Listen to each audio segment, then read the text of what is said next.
Bismillah. Alhamdulillah hamdan katsiran mubarakan fi kama yuhibbu rabbuna wa yarda. Wa sallallahu ala nabiyyina Muhammad sallallahu alaihi wasallam amma ba'd.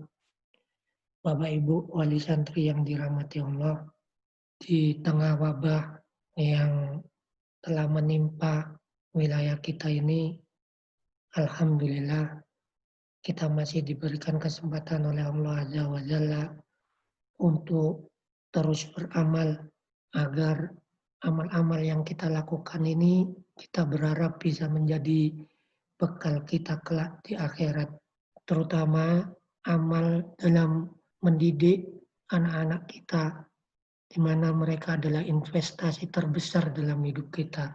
Insya Allah kita akan segera memasuki tahun pelajaran baru, yaitu tahun pelajaran 2020-2021.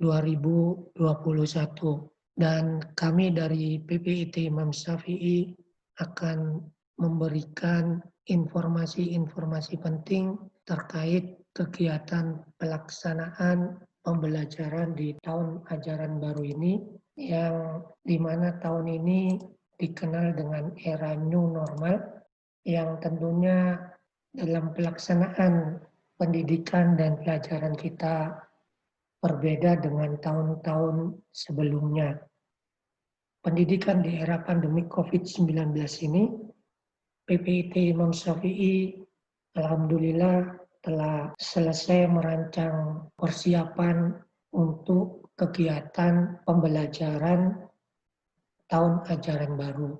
Dan ini yang kita tampilkan slide presentasi sebagai informasi kepada Bapak, Ibu, dan anak-anak kita nanti dalam menjalani pendidikan dan pembelajaran di pesantren selama era pandemik COVID-19 ini. Insya Allah ada 4 hal yang perlu kita sampaikan. Yang pertama, kapan awal pembelajaran akan dimulai. Kemudian yang kedua, bagaimana pelaksanaannya. Dan yang ketiga, apa yang telah disiapkan pesantren. Dan yang keempat, apa yang harus disiapkan oleh orang tua dalam menyambut pembelajaran di tahun pelajaran baru ini. Kapan awal pembelajaran akan dimulai?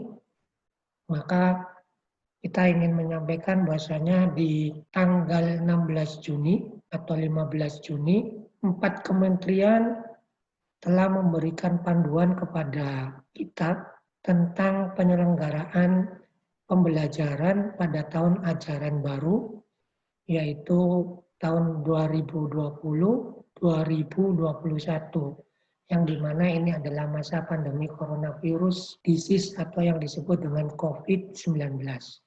Berdasar dari keputusan bersama 4 kementerian ini, bahwasanya 4 kementerian ini memberikan panduan bahwasanya sekolah dan madrasah yang berasrama pada zona hijau dilarang membuka asrama dan melakukan pembelajaran tatap muka selama masa transisi. Jadi sebagaimana kita ketahui, setiap wilayah memiliki kode-kode warna yang mengindikasikan tentang kerawanan wilayah tersebut terkait dengan wabah COVID-19. Ada zona merah, zona orange, zona kuning, dan zona hijau.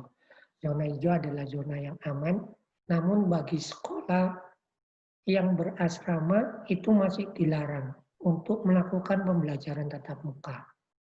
Di masa selama 2 bulan pertama. Dan ini juga terbagi menjadi 2 kelompok, di mana asrama yang memiliki santri atau peserta didik kurang dari 100, dan kelompok kedua, pesantren atau sekolah yang memiliki santri lebih dari 100 peserta didik.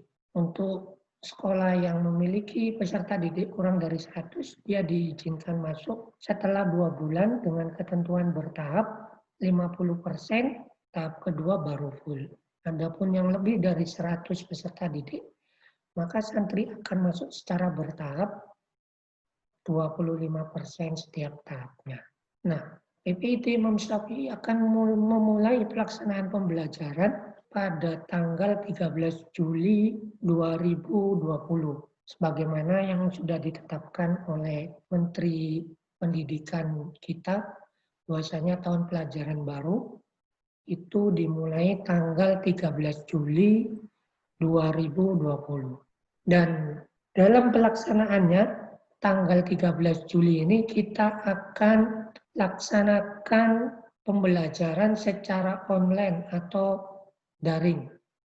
Jadi santri tetap berada di rumah untuk melaksanakan pembelajaran secara online.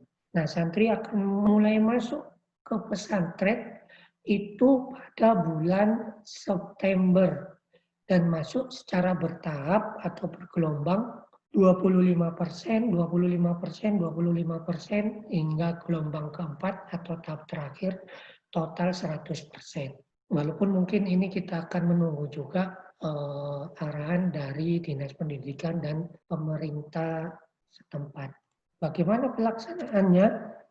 Sedikit saya ingin menyampaikan bahwasanya pendidikan ini adalah kerja bareng, di mana pendidikan ini akan sukses, akan berhasil ketika tiga komponen ini bisa melaksanakan kerjasama dengan baik. Yang pertama, pondok pesantren akan berusaha membantu keluarga untuk menciptakan generasi yang akan menjadi orang-orang yang berkualitas di masa yang akan datang dan menjadi orang-orang yang berkompetensi yang dibutuhkan pada zamannya.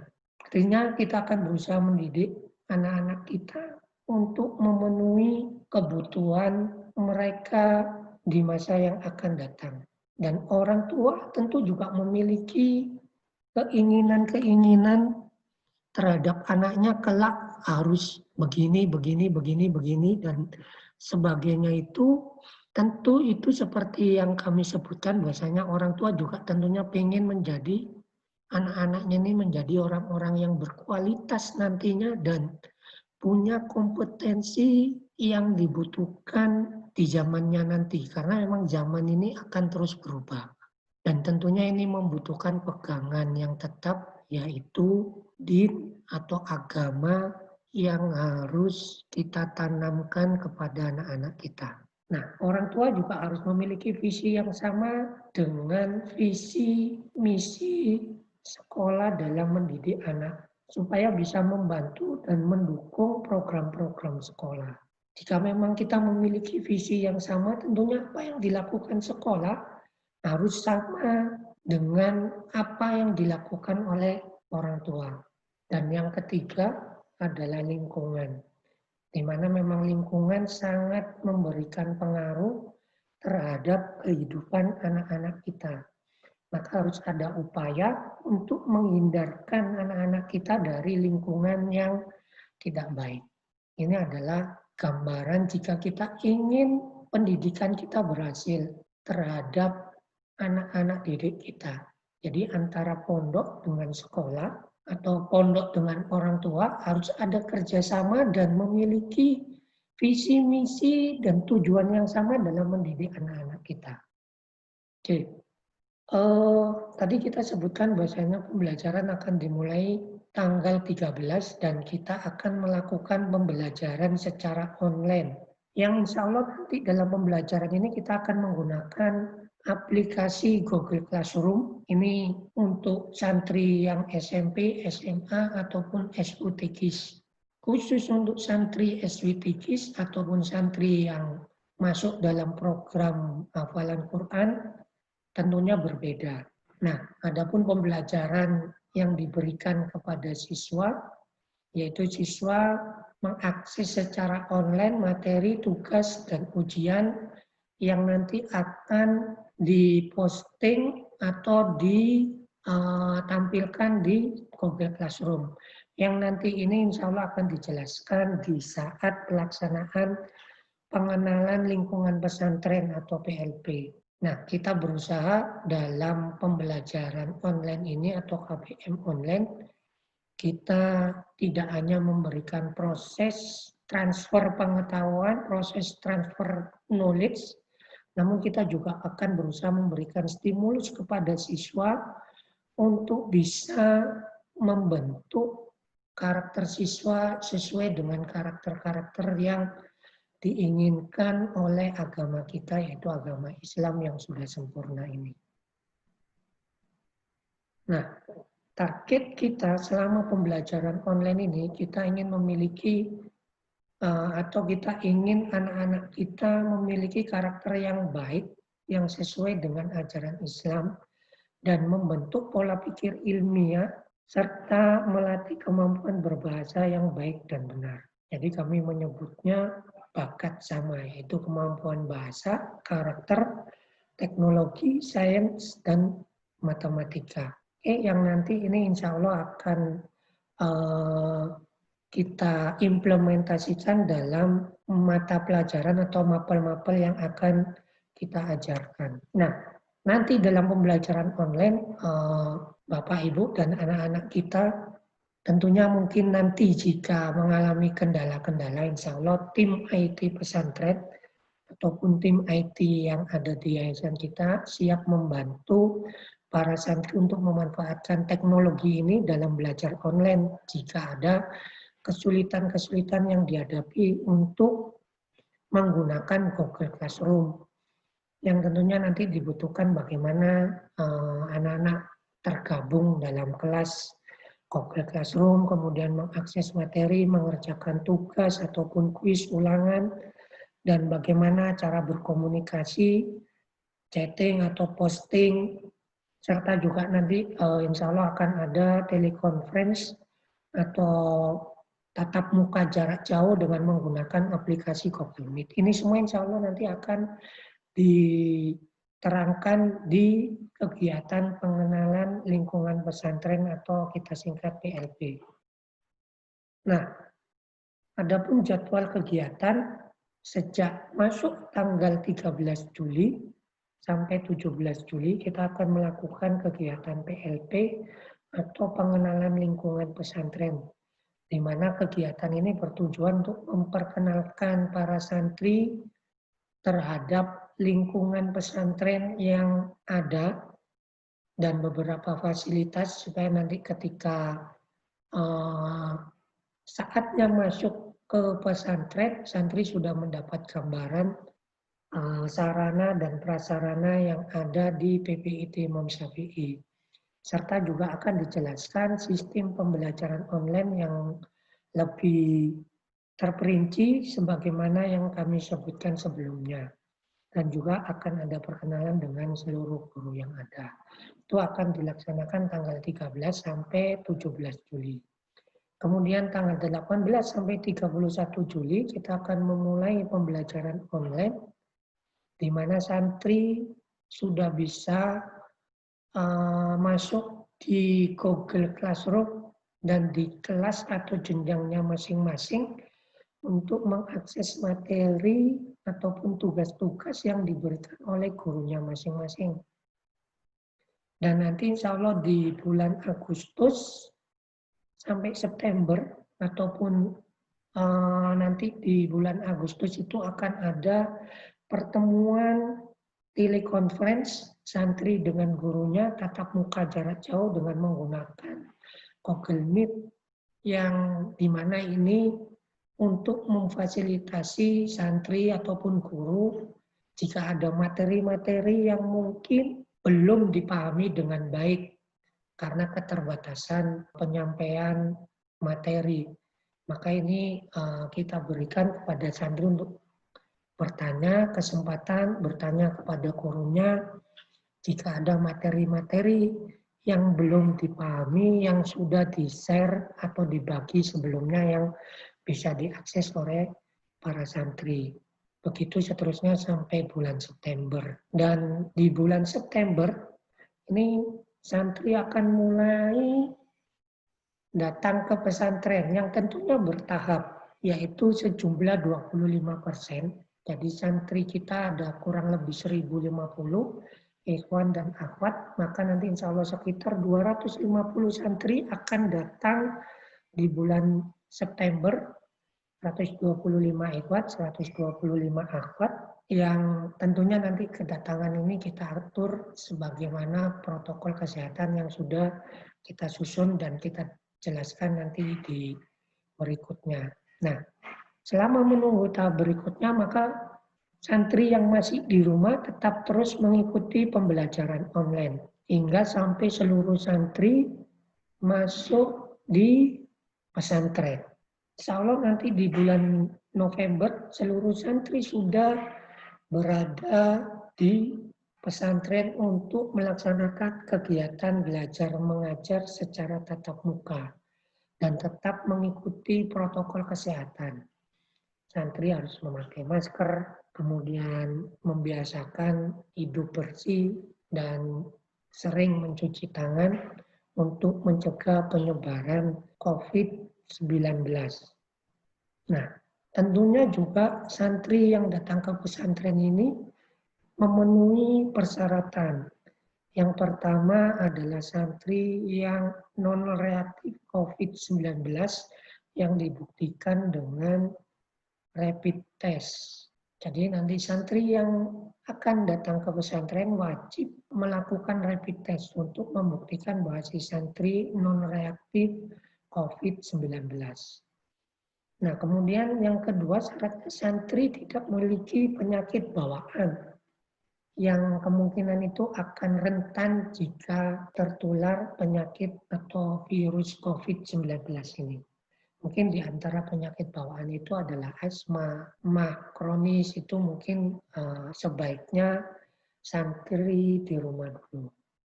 Dan yang ketiga, santri harus punya tekad dan berjanji siap mengikuti protokol kesehatan sesuai dengan protokol kesehatan COVID-19 yang sudah disiapkan oleh pesantren.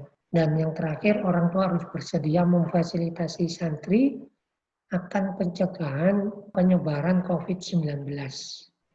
Di antaranya ya dengan melaksanakan rapid test, kemudian memberikan bekal suplemen, kemudian masker, hand sanitizer, dan hal-hal yang dibutuhkan untuk pencegahan COVID-19. Nah, apa yang sudah disiapkan pesantren? Ada 4 hal yang secara umum sudah disiapkan pesantren. Yang pertama, pesantren sudah membentuk tim gugus COVID-19, kemudian yang kedua sudah menyusun protokol kesehatan COVID-19, dan yang ketiga berusaha memenuhi standar daftar aman protokol kesehatan COVID-19, dan yang keempat bekerja sama dengan pemerintah setempat dan fasilitas layanan kesehatan setempat, yaitu puskesmas yang ada di wilayah Sambo yang dekat dengan pesantren. Nah, ini kita ingin menyampaikan protokol kedatangan santri. Yang pertama, nanti kita akan sebarkan form survei tes pribadi untuk antisipasi COVID-19.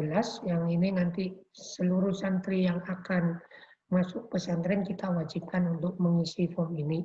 Kemudian santri melakukan rapid test. Jika nanti di rapid test dia reaktif, maka mungkin akan dilakukan tes berikutnya yaitu swab test.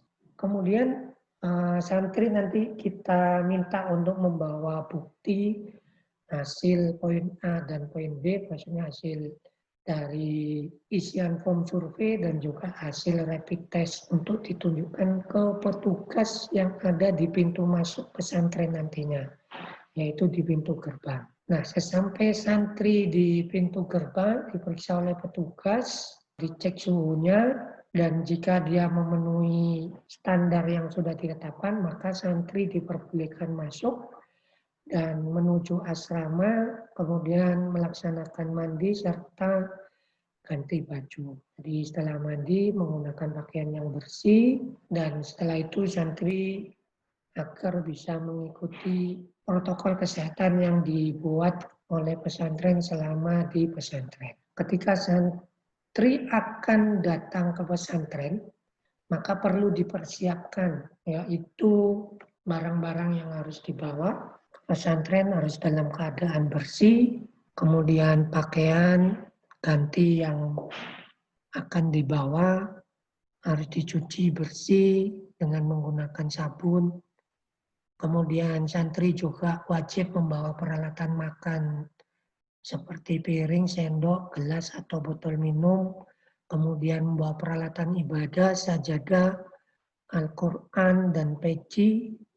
Kemudian peralatan kesehatan seperti masker minimalnya 2, kemudian hand sanitizer, dan kita harap nanti di pesantren santri tidak menggunakan barang-barang secara bergantian seperti piring, maka santri wajib menggunakan piringnya sendiri. Kemudian santri juga harus membawa makanan ataupun minuman tambahan suplemen bergizi seperti vitamin C ataupun madu, apatus sauda, dan sebagainya yang berfungsi sebagai suplemen. Kemudian barang-barang yang akan dibawa di pesantren diharapkan dibersihkan dengan desinfektan atau sudah dicuci dengan menggunakan sabun. Kemudian barang-barang yang dibawa itu di-packing, dimasukkan dalam tas atau box atau tempat yang bersih dan ditutup yang rapat.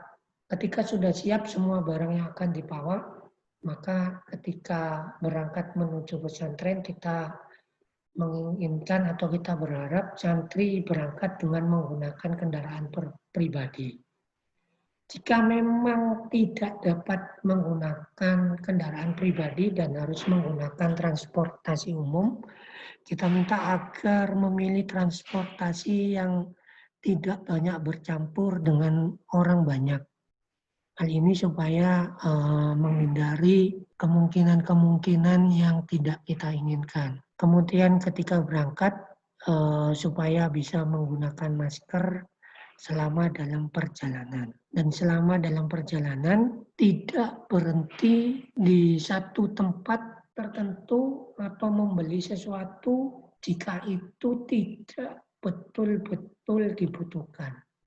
Jadi supaya dalam perjalanan itu langsung menuju pesantren tanpa berhenti-berhenti atau singgah di tempat-tempat yang tidak begitu kita butuhkan. Nah, ketika santri sudah sampai di pintu gerbang, maka pengantar tidak diperbolehkan masuk. Hanya santri yang boleh masuk pintu gerbang diperiksa.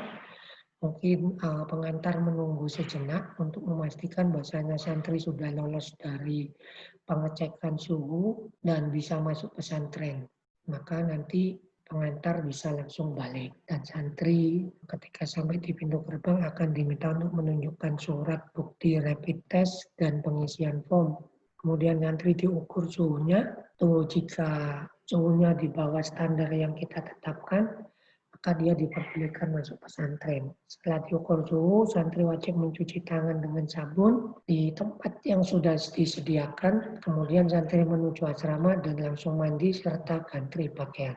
Selama di pesantren, santri wajib mengikuti protokol kesehatan. Selama di pesantren, santri diwajibkan selalu memakai masker di lingkungan ke pesantren, kemudian selalu menjaga jarak, tidak berkerumun, serta tidak bersentuhan satu sama yang lainnya, tidak bersalaman, dan yang kemudian senantiasa menjaga kebersihan dengan sering mencuci tangan pakai sabun. Kemudian melaksanakan ibadah di masjid dengan menggunakan perlengkapan sendiri, sajadah, ataupun kalau mau membaca Al-Quran, ya Al-Qurannya sendiri, dan tetap menggunakan masker. Kemudian tidak bersalaman antara santri ataupun santri dengan guru. Kemudian santri tidak makan dan minum dari tempat yang sama secara bergantian, masing-masing menggunakan peralatan makan sendiri. Kemudian kita dari pesantren juga tidak melaksanakan atau meniadakan aktivitas atau kegiatan santri di lingkungan atau di luar lingkungan pesantren. Dan kita juga meniadakan kunjungan wali santri, kecuali memang ada kepentingan yang betul-betul mengharuskan ketemu dengan santri hari ini untuk menghindari risiko penyebaran COVID-19. Nah, kita sudah menyiapkan beberapa keran sabun untuk cuci tangan di beberapa titik. di area kelas asrama, dan kemudian kita juga sudah menyiapkan termogan untuk pengecekan temperatur ataupun suhu dari santri kita. Kemudian kita juga sudah menyiapkan di matam, tempat makan ataupun di masjid untuk melaksanakan kegiatan di dalamnya dengan berjarak. Apa yang harus disiapkan oleh orang tua? Kalau tadi itu hal-hal yang disiapkan oleh pesantren, maka ini yang harus disiapkan oleh orang tua. Yang pertama tadi kita sudah sebutkan bahwasanya pendidikan ini adalah pendidikan kerja bareng, kerjasama antara orang tua dan pesantren. Maka orang tua dan pesantren harus memiliki visi, misi, dan tujuan yang sama dalam mendidik anak-anak kita. Maka perlu ada komunikasi yang baik antara pesantren dengan orang tua untuk mewujudkan impian bersama terhadap anak didik kita bersama. Dan orang tua harus memahami sistem pendidikan pesantren yang akan diterapkan kepada anak didik kita. Nah, kita butuh dari orang tua yang pertama adalah doa untuk anaknya, agar orang tua senantiasa mendoakan anaknya agar selalu dalam kebaikan. Dan senantiasa orang tua memberikan keridhaannya kepada anak, karena memang ridho Allah tergantung kepada ridho orang tua. Kemudian juga orang tua harus memberikan fasilitas atau memfasilitasi sarana bagi anak-anaknya untuk melaksanakan KBM online yang akan kita lakukan selama kurang lebih 2 bulan atau 4 bulan bagi santri yang masuk di tahap keempat. Ini kita berharap orang tua bisa memfasilitasi dengan baik sehingga nanti anak didik kita bisa belajar dengan baik juga. Dan ini tentunya dibutuhkan pengawasan oleh orang tua karena memang fasilitas gadget yang akan digunakan oleh anak-anak kita bisa disalahgunakan. Maka orang tua perlu memberikan pengawasan dan pembinaan terhadap santri atau anak didik kita dalam menggunakan gadgetnya. Mungkin dengan penjadwalan ataupun monitor atau cara-cara yang lain yang bisa memastikan bahwasanya memang fasilitas yang kita berikan itu tidak disalahgunakan oleh anak kita. Nah, jika nanti memang kita akan memasuki pesantren anak-anak kita, maka wali santri harus bisa memfasilitasi anak-anaknya untuk melakukan rapid test yang nanti akan digunakan atau hasilnya ditunjukkan ketika datang di pesantren. Begitu juga wali santri harus bisa memfasilitasi suplemen yang dibutuhkan oleh anak-anak kita. Sehingga selama di pesantren bisa meningkatkan imunitas anak-anak kita. Dan yang tidak cukup penting juga adalah motivasi yang diberikan oleh orang tua agar orang tua senantiasa memberikan motivasi dan teladan kepada anaknya supaya anak merasa selalu diawasi oleh Allah Subhanahu wa taala sehingga setiap perbuatan yang dilakukan oleh anak-anak kita bisa terkontrol dengan baik. Ya, mungkin itu saja informasi-informasi penting yang bisa kita sampaikan terkait kegiatan pembelajaran di tahun ajaran baru. Insya Allah mungkin nanti jika Bapak dan Ibu ada pertanyaan, mungkin kita akan bisa lakukan pertemuan secara online juga di waktu yang lain, supaya nanti bisa memberikan penjelasan-penjelasan yang memang nanti dibutuhkan oleh para wali santri yang ada. Mungkin itu saja dari kami. Segala kekurangan dan kesalahan kami mohon maaf. Dan kita tutup pertemuan kita. Subhanakallahumma wa bihamdika. Asyhadu an la ilaha illa anta astaghfiruka wa atubu ilaik. Assalamualaikum warahmatullahi wabarakatuh.